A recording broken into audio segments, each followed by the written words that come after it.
partir d'une situation amicale, puisque c'est les deux femmes qui sont les héroïnes de ce roman sont d'abord des amies, puis pour une raison vont devenir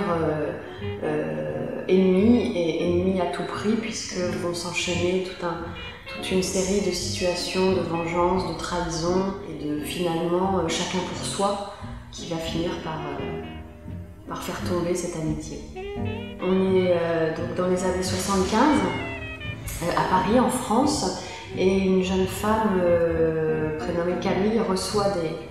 des lettres de condoléances, puisque sa mère est décédée dans un accident de voiture, et donc elle reçoit ces lettres, et au milieu des lettres, elle trouve une lettre anonyme qui n'a rien d'un mot de condoléance, et qui en fait lui raconte une histoire entre des personnages qu'elle ne connaît pas, prénommés Louis et Annie. Donc cette première lettre, elle considère que c'est une erreur, elle la met de côté, elle l'oublie, mais chaque semaine, tous les mardis, elle reçoit une nouvelle lettre, toujours anonyme, et l'histoire se poursuit. Et plus l'histoire se met en place, plus les révélations tombent, et plus l'intrigue grandit. J'ai choisi cette époque d'abord parce que je souhaitais mêler à une fiction, c'est-à-dire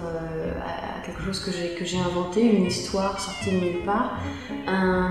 une toile de fond historique pour que le lecteur, à la fin du roman, puisse se dire à la fois oh, je me suis évadée, j'ai découvert cette histoire, et en même temps j'ai appris des choses de l'histoire. Donc je souhaitais faire ces deux versions du récit. Par contre, c'est pas un roman historique, je voulais juste que ce soit une toile de fond. Et pour moi, dans ce roman, les personnages ne sont pas aux prises avec la Seconde Guerre mondiale, ce sont des personnages qui sont aux prises avec leurs problèmes intimes, de couple, de femmes, donc de leur vie personnelle, mais dans cette période. Voilà, c'est une nuance.